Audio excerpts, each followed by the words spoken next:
வருகிற மே மாதம் 17ஆம் தேதி ஞாயிற்றுக்கிழமை காலையில் 10 மணிக்கு கற்கோவில் கட்டி கேளக்கியர் சித்தருக்கு மகா கும்பாபிஷேக விழா நடத்துகிறோம்.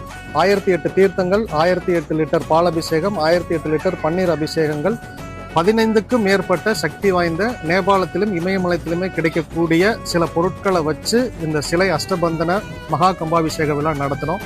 இந்த சிலை எங்க பிரதிஷ்டை பண்றோமோ இதுல இருந்து 15 கிலோமீட்டர் ரேடியஸுக்கு உங்களால இந்த வைப்ரேஷனை உணர முடியும். நீங்க நேர்ல வந்து இந்த மண்ணில் கால் வச்சு பாருங்க. நான் சொல்றதை அப்படியே நீங்க ஆத்மார்த்தமா ஃபீல் பண்ணுவீங்க. ஓம் ஸ்ரீ கேளக்கியர் சித்தர் நமோ நமக. இந்த மந்திரத்தை சொல்லுங்க. உங்களுடைய மொத்த பிரச்சனைக்கும் ஒத்த தீர்வு. ஒரு 7 நாள்ல மிகப்பெரிய மாற்றம் உங்களுக்கு நடக்கும். உங்களுக்கு என்ன வேணும்னாலும் இந்த மந்திரத்தை சொல்லி ஐயாவை வர வச்சு உங்க வேண்டுதலை நீங்க நிறைவேற்றிக் கொள்ளலாம். நம்ம கோயில் வெள்ளித்திருப்பூர், அந்தியூர் தாலுகா, ஈரோடு மாவட்டத்தில் இருக்கு. கூகுள் மேப்ல கேளக்கியர் சித்தர் தேவஸ்தானம் அப்படின்னு போட்டீங்கன்னா லொகேஷன் வரும். ஃபாலோ பண்ணி வாங்க. மறந்துடாதீங்க. மே மாதம் 17 கேளக்கியர் சித்தர் நமோ நமக.